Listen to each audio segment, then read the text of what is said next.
Sashen Hausa na BBC ke magana akan mita 16 da 19 da 25 da kuma a tashoshin FM a wasu kasashen Afirka har ma da shafinmu na intanet wato bbchausa.com. Masu raro Assalamu alaikum, Raliya Zubairu ce ke fatan kun wuni lafiya a cikin shirinmu na karfe 8:30 a agogon Najeriya da Nijar wato 7:30 kenan a agogon GMT da Ghana. Cewa akalla mutum 14 ne aka kashe a wani harin ƙunar bakin wake a ƙasar Pakistan. Iran ta ce ta kusan kulla yarjejeniya da ƙasar Oman kan mashigin Hormuz. An kuma gwabza kazaman fada tsakanin sojojin gwamnatin Habasha da mayakan ƙungiyar TPLF a yankin Tigray. Muna kuma tafi da maimacin filin taɓa kiɗi taɓa karatu da amsoshin takardunku.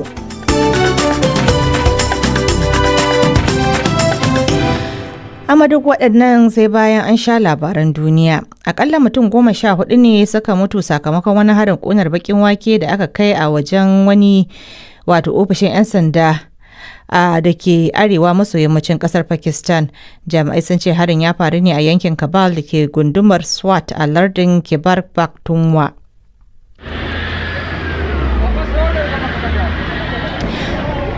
Rahotannin farko sun nuna cewa daga cikin waɗanda suka rasa rayukansu akwai jami'an 'yan sanda 6, kimanin mutum 20 ne suka jikkata, inda aka ce wasu daga cikinsu na cikin mawuyacin hali a lokacin da fashewar ta faru.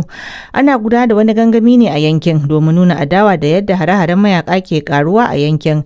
Ya zuwa yanzu dai babu wata kungiya da ta ɗauki alhakin kai harin. Iran ta ce tana dab da cin maijeniya da kasar Oman kan yadda za a tafiyar da zirga-zirgar jiragen ruwa ta mashigin Hormuz. Kasashen biyu ne ke iko da bangarorin mashigin ruwan wanda ke da matukar muhimmanci ga harkokin sufurin man fetur a duniya, kuma ya kasance cikin muhimman batutuwan da suka haifar da sabani tsakanin Iran da Amurka. Har yanzu dai ba a bayyana cikakkun bayanai game da sabon shirin ba. Tun farko shugaban Amurka Donald Trump ya ce ya dakatar da hare-haren da ake kai wa Iran ne domin a ci maijeniya cikin gaggawa da Tehran din domin sake buɗe mashigin Hormuz tare da kawo ƙarshen shirin nukiliyar ƙasar. Wasu jirage masu saukar ungulu biyu da ke aikin kashe gobarar daji a ƙasar Girka sun yi karo da juna a sararin samaniya. Lamarin da ya sanadin mutuwar mutum biyu da ke cikin ɗaya daga cikin jiragen, sai dai an ceto ma'aikatan da ke cikin ɗayan jirgin da ransu. Prime Minister Girka Kyriakos Mitsotakis ya ce yanayi ya kasance mara kyau, inda iska mai ƙarfi na tafiyar kilomita 100 a cikin sa'a guda. They're fanning the flames and they're making it dangerous for aircraft. Wakiliyar BBC ta ce iskar tana ƙara rura gobarar dajin kuma tana haifar da barazana ga jiragen saman da ke zubar da ruwa daga sama domin taimakawa wajen kashe wutar. Ɗaruruwan ma'aikatan agajin gaggawa na ci gaba da kokarin dakatar da yaduwar babbar gobara da da ke ci a kusa da ƙauyen Portogermenu da ke bakin teku domin kada ta isa yankunan yammacin birnin Athens. Labaran duniyar na zuwa muku ne daga sashen Hausa na BBC. Jami'an kiwon lafiya na Falastinawa sun ce akalla mutum 13 ne suka mutu a sabon jerin hare-hare ta sama da Isra'ila ta kai a zirin Gaza, ciki har da waɗanda aka kai cikin dare. Yara na cikin waɗanda aka kashe. Ranar Lahadi dai ta kasance rana da aka fi samun yawan mace-macen mutane a cikin makonnin baya-bayan nan. Kuma lamarin na zuwa ne bayan da Hamas ta ce ta amince da yarjejeniyar baya-bayan nan da shugaba Amurka wato Donald Trump ya gabatar domin kawo ƙarshen yakin. Rahotanni daga Habasha sun ce ɗaruruwan mutane sun tsere daga yankin Tigray da ke arewacin ƙasar zuwa makwabciya Sudan sakamakon ƙazamin faɗan da aka gwabza tsakanin sojojin gwamnati da 'yan tawayen yankin. Majiyoyin tsaro a garin Hamdayat da ke kan iyakar Sudan sun shaida wa kamfanin dillancin labarai na AFP cewa daga cikin mutanen da suka tsallaka akwai mayaka da suka samu raunuka. In recent weeks, the government in Addis Ababa has accused the Tigray People's Liberation Front. Wakilin BBC ya ce a makonnin baya-bayan nan gwamnatin Habasha da ke Addis Ababa ta zargi kungiyar TPLF da shirye-shiryen sake daukar makamai domin tayar da sabon rikici. Ƙungiyar Tigray ta People's Liberation Front ta ce sojojin gwamnati sun kaddamar da wani sumame a ranar Asabar a kusa da iyakar Sudan, lamarin da ya tayar da fargabar sake barkewar rikici a yankin. Kusan shekara 4 da suka gabata ne wata yarjejeniyar zaman lafiya ta kawo ƙarshen yakin basasar da ya yi sanadin mutuwar fiye da mutum 500,000. Ƙarshen labaran duniyar kenan daga sashen Hausa na BBC.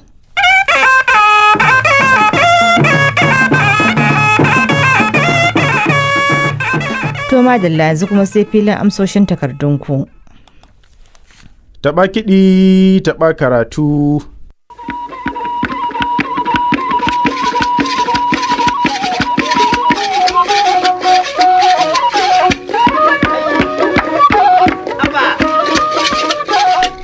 To masu saurare Assalamu alaikum, barkamu da sake saduwa da ku a wani sabon shirin na taɓa kiɗi taɓa karatu wanda a yau ni Haruna Shehu Tangaza zan gabatar. Kuma domin gabatar da shirin na gayyato abokiyar aiki na Aisha Sharif Baffa. Aisha, barka da zuwa filin taɓa kiɗi taɓa karatu. Barkamu dai Haruna. To ina ganin ba da ɓata lokaci ba Aisha, labari na farko za mu je ƙasar Ghana ne. To ka ce muna gida Afirka kenan. Kwarai da gaske. Labari ne na rasuwar wani mutum da aka yi imanin shi ne fi kowa tsawo a Ghana. A ƙasa Ghana ko a duniya? A Ghana ɗin dai. To Allah sarki, kwana ya ƙare. Ya rasu ne a cikin makon da ya wuce. Allah sarki. Sunan shi Sulaimana Abdulsamad. Kin gan shi nan? Allah, wai. Kin ga rufin ɗakin shi ma ya wuce kafaɗun shi. Subhanallah. Daidai kafaɗun shi rufin ɗakin da yake tsaye kusa da shi. Kamar kafaɗin ma sun wuce rufin ɗakin daga hoton nan. Kwarai da gaske kin gani so. To shi ne aka yi imanin cewa mutumin nan shi ne ya fi kowane tsawo a ƙasar Ghana. Ikon Allah. To ya dai rasu ne yana da shekaru 33 Allah sarki. a wani asibiti da ke birnin Tamale na arewacin ita Ghana, wanda ke da tazarar kilomita 160 daga ƙauyen suna Gambaga. Bai ma manyanta sosai ba 30 shi wannan mutum a wannan tsawon nashi ba haka aka haife shi da wannan tsawon ba. To ƙarawa a wata cuta ce ya ci karo da ita yana da shekara 20. Ayya, bai ma jima ba. Irin gaɓoɓi za su rika girma fiye da yadda aka abin nan. Wato sai dai shekara 20 a duniya sai ya gamu da wannan cutar. Sai ya gamu da wannan cutar. An fi sanin shi da suna Auche, kuma ya daɗe yana fama da wannan cutar da ake kira Marfan syndrome. A lokacin da aka auna tsawonsa na ƙarshe a shekara ta 2022, an ce shekaru 4 da suka wuce kenan yana da tsawon kafa 7 da inci 4 a lokacin. To kuma tun daga bai suna ƙara girma dole na san kafin ya rasu nan ya fi haka. Kafin ya rasu ya fi haka tsawo. Ai dole tun daga ban suna ƙara girma a koyaushe. To saboda wannan cutar da ya samu ya yi ta faman zama asibiti daga wannan asibiti zuwa wannan. Allah sarki. Kuma har dai ta kai baya iya biyan kuɗin asibitin. Allah sarki. To dole dai gashi nan dai yana ya ciwo gobe lafiya. Sai da aka samu kanin shugaban kasar John Dramani Mahama mai suna Ibrahim Mahama ya ɗauki ainihin gabarar biyan kudin asibitinsa. To kuma aka kai shi dai, to da yake dai abu ya zo da ƙarar kwana sai ya rasu a ranar litinin da ta wuce. Ya zama kamar shi ne wata alama ta wannan ƙauyen nasu na Gambaga. Ai dole. Saboda duk wanda aka gani aka ce ya fito daga garin Gambaga sai a ce to ka san Auche? Allah wato Suleiman Abdulsamad sai ce ya san. Ai dole ya fice. Ya jama garin nasu suna ya yi fice. To kuma an ce mutum ne mai kirki kuma mai son jama'a. Ai a wani hoton ma gashi na yana dariya. Kwarai da gaske. A hirar da BBC ta da shi lokacin da lokacin da aka fara lura da cewa ya yi tsawo, ya ce yana aiki ne a zaman mahauci a birnin Accra, lokacin da ya fara lura cewa lalle fa gaɓoɓinsa suna ƙara tsayi. Ita dai wannan cuta ta shiga gaskiya ba kasafai aka sai ya ce ya fara jin ne harshensa ya ƙara girma, ya ƙara tsawo, ya ƙara faɗi, ya ma cika mai baki. Wato ba wai gabobinsa ba, har ma wasu har masa gabobi ya cika mai baki ta yadda ma yana son ya hana shi numfashi. Ya ce kuma daga baya ya fara ganin cewa sauran a jikinsa gaɓoɓi na tsayi suna ƙara tsayi to nan ne da aka je asibiti aka bincika sai aka ga yana da wata cuta ce da ke shafar laka da ake kira Marfan syndrome.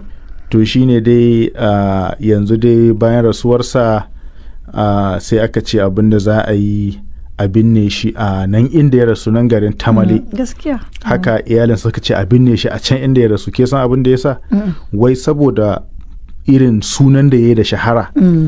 Suna ganin ƙauyen nan ba zai iya ɗaukar mutanen za su yi cincirindo wajen halartar jana'izar ba, da ma wasu wai kesan kila za a iya cewa wasu ma ba wai jana'izar za su zo ba, ganin tsawon kabarin nasa misali ke gani zai zama kamar wani wuri na yawon bude ido ko na ganin kwam. To shi yasa su masu iyalana suka ce gara a binne shi can birnin Tamale, shi da yake babban birni, za a samu kasa mai girma, kada ƙauyen nasu ya cike da jama'a su kasa samun sakat. To Haruna sai mu ci Allah ji kansa. To amin. To da kai maganar shi Suleiman marigayi mahauci ne. Haka. To wanne ya kawo labari na da zan bayar. To. Wato labari ne da ya faru a Najeriya a jihar Kano da ke arewacin kasar. Na'am. Wato wani mai nama ne mahauci. Yawa ya shirya gasar cin nama. To. Malami mai nama sunan shi. To a Kano. A Kano. Wannan gasa an yi ta ne a shekaran jiya Juma'a. To a zo a yi ta cin nama. Ai gasa ake hau wanda ya ci. Ai takaice maka ma na samu tattaunawa da malami ne mai nama. Barka ji da tattaunawa tamu ta kasance da shi. An ce waka daga bakin mai ita tafi jin daɗi. Sunana malami mai nama Haji Kam. Haji Kam a Kano kenan? A Kano. Yawa. Tarayyar Najeriya. To malami a takaice me yasa ka fito da wannan gasa ta cin nama? To wato abin da yasa da fito da wannan gasar cin nama? Gani kamar irin duk wasannin da ake sawa irin kasashe. Ba mu taɓa samun irin munkaci wanda ya ɗauki ita harkar nama har ya sa mata gasa ba. Saboda haka sai ni ga to ya za a yi kowa na sa gasanni kaza sai ni ga ya kamata nima wannan harkar tamu in sa ta cikin tarihi a matsayin jihar Kano. Ba a taɓa samun irin wannan gasa ba. Akwai mahauta waɗanda na fi ni ƙarfi, waɗanda sun kafi ni suna, amma dai ban taɓa samun wanda ni ji ya sa gasa irin wannan ba. Shine ni ga abin birgewa ta shine musabbabin da nace bari in fito da wannan gasa duniya ta gani, kuma nan gaba ba irin wannan ma za mu fitowa da ita ba. Idan ma wata gasa ce ta ƙasa ko ta duniya, insha Allah in an ka neme mu za mu ji mu kai hajar mu. To misali malami ya ita wannan gasa ta gudana a takaice? Kaji zabi ne an ka saka wasu gasashi wasu tafaffi. Sai mun ka sa gasa irin minti 10. To daga ciki tun da mutane sun yawa sai mun kawar sa mutum 10. Mun ka samu na 1 da na 2 har na 3. Misali ita mutum zai cinye zabuwa guda 1 a minti 10 ne? A minti 10 za ka ce za a kama kirga mintuti kafin lokacin ya yi. To in lokaci ya yi alƙalai suna kusa za su yi magana kowa ya dakata. Misali mutum nawa ne suka shiga wannan gasar? Abin da mun kai lissafi gaban mutum 50. Akwai na zabi mun yi tim 2, na nama mun yi tim 2, na fura mun yi tim 1. Hada na fura aka yi? Har na fura an kai. Ita kuma a minti nawa ake shanye ta? Ita fura ɗanɗana za kai, wannan wurin maiwa ce ko wurin gero ce. Sai ka bambance. Sai ka bambance an kai haka to kana da kyauta. Misali ita a gasar naman nan da ita tafi ɗaukar hankali ta ɓangaren kaji da ɓangaren nama gaba ɗaya kun haɗa ne kuka cire na 1 na 2 na 3, kuma gabaki ɗaya na kaji an musu na 1 na 2 na 3, na nama ma musu na 1 na 2 na 3, ya kuka yi ta? Na nama an yi musu na 1 na 2 na 3, na kazu na zabo an yi musu na 1 na 2 na 3, na fura an yi musu na 1 na 2 na 3. Wata kyauta ka ba su? Na fitar da musu kyaututtuka kamar misali wanda ya na 1 zan ba shi shadda yaji 10, na 2 zan ba shi turmin atamfa, na 3 zan ba shi agogon bango. Ba da an ba su?